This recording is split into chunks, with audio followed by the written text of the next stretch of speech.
ওমর রাদিয়াল্লাহু তাআলা খুতবা দিতেছে এখানে মিম্বারে মদিনাতে, যুদ্ধ করতেছে ইরানে, শত শত মাইল দূরে।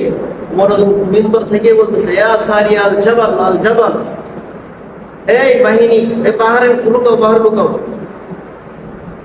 বাহিনী যখন মদিনাতে ফিরে আসছে, লোকেরা জিজ্ঞেস করছে ওমর রাদিয়াল্লাহু তাআলা এরকম ব্যতিক্রম কিছু ঘটনা ঘটছে।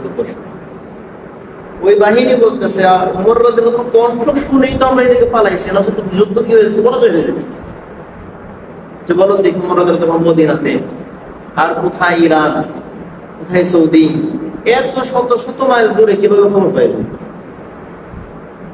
শত শত মাইল দূরে শুনে থাকে যে সারি আল জাবাল জাবাল, এই শূন্য দলের পাহাড়াত্মক মত, পাহাড়াত্মক মত কোনবার মধ্যে বলছে। কিছু লোক আল্লাহ তাআলার পক্ষ থেকে, এগুলো আল্লাহ তাআলার পক্ষ থেকে এক্সট্রা নিয়ামত দেওয়া, তাদেরকে আল্লাহ এক্সট্রা পাওয়ার দিচ্ছে। আমাদের চর্মচক্ষু দ্বারা যা দেখি, এগুলো আমাদের যতটুকু দেখতেছি এর বাহিরে কি নাই, ক্ষমতা নেই। কিছু লোককে আল্লাহ এমন ক্ষমতা দিচ্ছে যেগুলো কোনো বাহিরেও দেখে। এমন ঘটনা আমাদের নুরউদ্দিন বহরপুর রহমতুল্লাহ আলাইহির নাম শুনছেন? তারও আছে।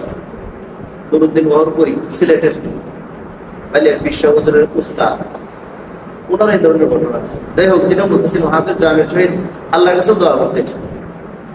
আর ওই দিক দিয়ে বুজুর্গ যাই, কাশফওয়ালা বুজুর্গ, সে কাশফের মাধ্যমে ওই দিক দিয়ে যাইতেছে, টের হয়ে গেছে নামাজ কবর মধ্যে তিনি তেলাওয়াত আসতেছে, কবরতে এগিয়ে আসতেছে, সালাম দিছে। কবরবাসী আমরা সালাম দেই না, আসসালামু আলাইকুম ইয়া আহলাল কুবুর, সালাম দেব, জিয়ারত করে সালাম দিছে।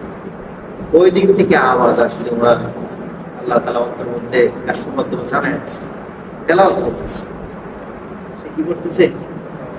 তেলাওয়াত করতেছে। যাই হোক, ঘটনাটা অন্য আরেকভাবে বর্ণিত আছে।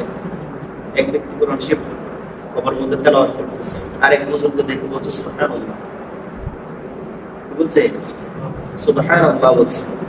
স্বাভাবিক বুজুর্গ মানুষ দেখতেছে নামাজ কবরের মধ্যে শাস্তি হয়, আর ওই ব্যক্তি বলতেছে সুবহানাল্লাহ, কবরের মধ্যে কোরআন তেলাওয়াত করতেছে। ব্যতিক্রমী বিষয়। সুবহানাল্লাহ যখন বলছে, ওই ব্যক্তির সাথে আল্লাহ তাআলা কাশফের মাধ্যমে আলোচনা করায় দিয়েছে যে তোমার সুবহানাল্লাহর সব আমাকে দেয়া দাও, আমি 30 বছর 40 বছর যাবত এরকম কোরআন তেলাওয়াত করতেছি, এটা তুমি নিয়ে নাও। বুজুর্গ তো আশ্চর্য হয়ে গেছে, 30-40 বছর কোরআন তেলাওয়াত নিয়ে নিতে বলে, আর সুবহানাল্লাহ সব দিয়ে দিতে বলে। তখন ওই বুজুর্গকে বোঝায় বলা হয়েছে, দেখো তুমি যেটা করছো সুবহানাল্লাহ বলছো, এটা তোমার হায়াতের জিন্দেগিতে বলছো।